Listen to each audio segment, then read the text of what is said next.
So now we're exiting the cleaning section of the wash process. If we've done everything correctly and we've picked the right chemistries and we have the right sequence and timing and the right mechanical action, we've now prepared that surface to take on those premium protectants.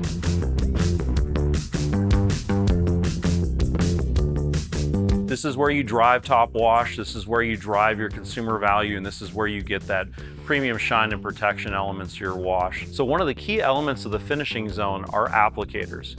In this area, we can have foaming rain bars or sheet curtains or K-nozzles to create that perfect layer of protection on the vehicle. So some of the elements you can look at are Armor All Extreme Shine Wax to create that glossy finish, Armor All Professional Ceramic, which will create that protection and coating, Rain-X Total Surface Protectant, and Rain-X Graphene, which is that next level of protection and shine.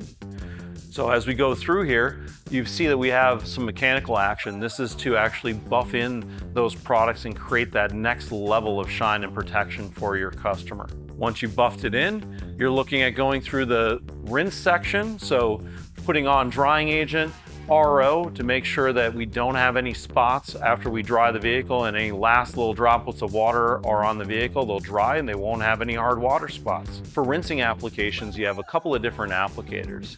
So we have rain bar applications with wings, and you also have side nozzles to get those mirrors to get rid of all of the foam in those debris so you don't have any run out.